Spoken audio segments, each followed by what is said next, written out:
Lalu seperti apa tanggapan dan juga reaksi dari buruh? Sudah bergabung bersama kami melalui sambungan Skype, Nining Elitos, Ketua Umum Konfederasi Kongres Aliansi Serikat Buruh Indonesia. Halo, selamat sore Mbak Nining. Selamat sore Mbak.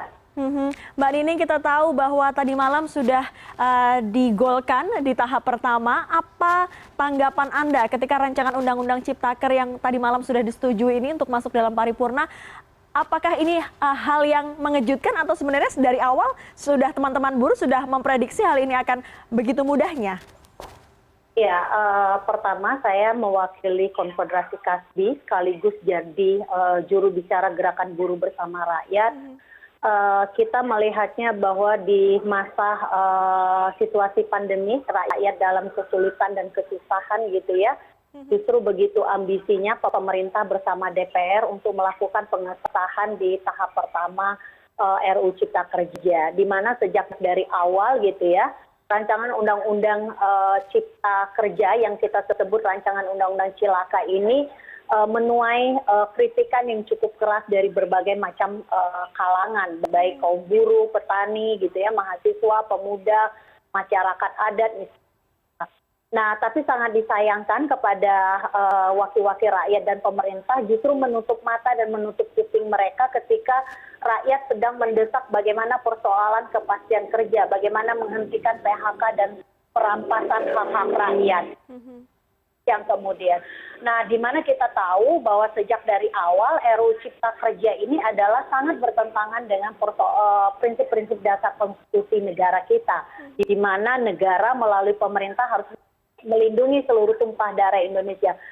Itu di dalam rancangan Undang-Undang Cipta Kerja yang terdiri dari 70 lebih dari 1.000 pasal, 4 pembahasannya dan tergesa-gesa gitu. Padahal kami sejak 13 Januari sudah memberikan statement, memberikan masukan kepada pemerintah agar ini dihentikan, agar ini dibatalkan. Karena rakyat tidak membutuhkan rancangan Undang-Undang Cipta Kerja, tapi rakyat membutuhkan bagaimana persoalan perlindungan, bagaimana persoalan kesejahteraan, bagaimana persoalan keadilan dan kemanusiaan.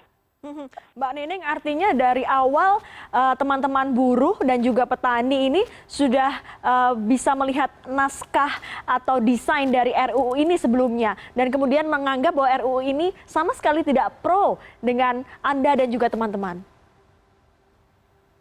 Sejak dari awal sebenarnya rancangan undang-undang ini sangat tertutup gitu ya, sangat tidak demokratis, terus kemudian tidak mudah diakses oleh berbagai masyarakat, apalagi tidak ada pelibatan partisipasi publik secara terbuka, transparan.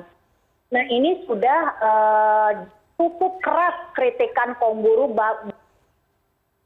demo, baik di DPR RI bahkan berbagai macam aliansi di daerah-daerah melakukan perjuangan untuk melakukan penolakan terhadap Omnibus Law. Tapi lagi-lagi gitu ya, aneh gitu pemerintah dan DPR gitu sudah undang-undangnya tertutup, tidak demokratis, misterius gitu. Tapi kemudian diserahkan kepada DPR gitu, baru kemudian draft itu berseliweran baru bisa kita dapat. Padahal jelas gitu ya aturan bagaimana pembuatan perundang-undangan itu, bagaimana transparansi, keterbukaan, pelibatan partisipasi publik gitu, tidak boleh bertentangan dengan konstitusi negara kita. Justru kemudian rancangan Undang-Undang Cipta Kerja ini cacat prosedural, bertentangan dengan konstitusi, termasuk juga persoalan Pancasila kita tentang persoalan keadilan kemanusiaan, sama sekali tidak terlihat dalam pembuatan undang-undang ini. Padahal pemerintah dan wakil rakyat hari ini ditunggu bagaimana mengambil sikap tentang penghentian PHK yang secara masif sepihak dilakukan oleh dalam posisi pandemi ini. Justru kemudian itu tidak dilakukan. Lagi-lagi pembahasannya sangat tergesa-gesa gitu ya, tidak melibatkan partisipasi publik, itu hanya sekedar formalitas gitu. Nah, aksi dari 13 Januari, Februari gitu ya, Juli, Agustus kemarin melakukan aksi di DPR, justru kemudian kita direpresi, ditekan, tidak boleh memberikan turun ke jalan karena alasan pandemi, tapi padahal Omnibus Law RUU Cipta Kerja ini jauh lebih membahayakan. Mhm. Tapi Mbak Nining, beberapa waktu yang lalu juga Menko Perekonomian Pak Erlangga Hartarto juga kemudian memberikan kesempatan menyatakan bahwa membuka ruang dialog. Apakah Anda merasakan ada apa ya, ada peluang untuk bisa melakukan dialog dalam hal ini? Kalau pemerintah mau membuka dialog, awal seharusnya pemerintah harus terbuka transparansi kan gitu. Nah, itu yang kemudian tidak terjadi. Saya mengkoreksi ya gitu. Kadang-kadang wakil-wakil rakyat pemerintah selalu bilang gitu ya, kita sudah berdialog dengan Serikat Buruh. Kami sebagai konfederasi yang terdaftar resmi gitu ya di Kementerian Tenaga Kerja justru undangan itu datang gitu ketika kita sudah turun ke jalan. Padahal gitu kita mengkritik berbagai macam kebijakan gitu ya, berbagai macam regulasi yang disiapkan ini sebenarnya betul-betul akan merugikan rakyat dan bangsa Indonesia. Masa iya gitu ya, kemudian kalau karena dalih pemerintah kan untuk menciptakan bagaimana masuknya investasi dan pembukaan lapangan pekerjaan. Data BKPM gitu, setiap tahun terjadi peningkatan investasi tetapi tidak tercipta lapangan pekerjaan. Justru kesejahteraan rakyat semakin rendah gitu ya gitu. Nah, problemnya adalah bukan di persoalan buruh dan rakyatnya, tapi problem persoalan korupsi. Nah, seharusnya itulah yang harus dilakukan menjadi kerja keras pemerintah dan wakil-wakil rakyat. Bukan kemudian menghadirkan dalam situasi yang tidak baik dalam masa pandemi ini, justru kemudian intens melakukan pembahasan dari hotel ke hotel gitu ya, padahal itu uang dari rakyat gitu loh. Mbak Nining, ini masih ada waktu untuk kemudian melakukan lobby-lobby politik terutama bagi anggota DPR RI nanti di tahap kedua di sidang paripurna. Apakah ada langkah-langkah sendiri dari teman-teman buruh agar mendorong RUU Cipta Kerja ini tidak disahkan menjadi undang-undang?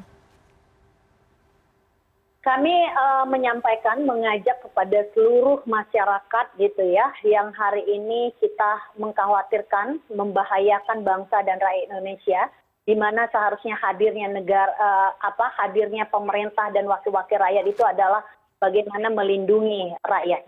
Tapi dengan rancangan Undang-Undang Cipta Kerja ini justru kemudian bagaimana membuat fleksibilitas tenaga kerja buruh yang semakin bisa dibayar murah gitu ya. Terus tidak punya kepastian kerja karena ada sistem kerja kontrak magang dan borongan harian gitu. Ini yang kemudian semakin mengancam kehidupan generasi bangsa ke depan, gitu. Tidak hanya buruh yang bekerja hari ini.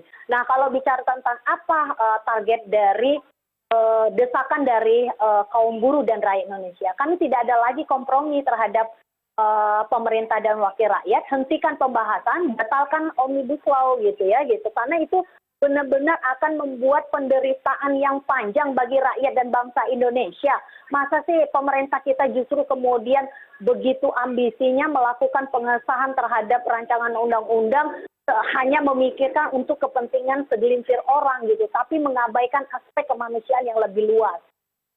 Apakah ajakan ini juga akan ditindaklanjuti dengan gerakan mogok massal? Karena saya dapat informasi juga ada rencana tanggal 6 hingga 8 Oktober 2020. Apakah hal itu benar terjadi? Dan jika memang mogok massal ini dilakukan, apakah kemudian ini tidak merugikan buruh? Di mana banyak perusahaan yang melakukan PHK akibat pandemi COVID-19, Mbak Nining?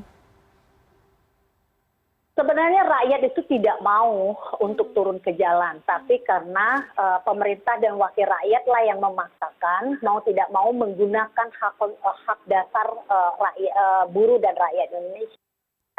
Kalau wakil rakyat dan pemerintah tidak menginginkan itu, maka hal yang mudah sebenarnya ya hentikan pembahasan gitu, hentikan rancangan undang-undang yang akan merugikan kita gitu loh. Itu yang kita minta, bukan kaum buruh dan rakyat Indonesia gitu ya tidak menuntut bahwa pemerintah itu harus memberikan hal yang berlebihan, tapi memang menjadi kewajiban pemerintah dan wakil rakyat sebagai pengurus negara ini memang memberikan perlindungan, kesejahteraan, keadilan, kemanusiaan, sehingga mau tidak mau buruh dan rakyat Indonesia harus memang uang sekuat-kuatnya kalau pemerintah dan DPR sudah menutup mata dan telinganya.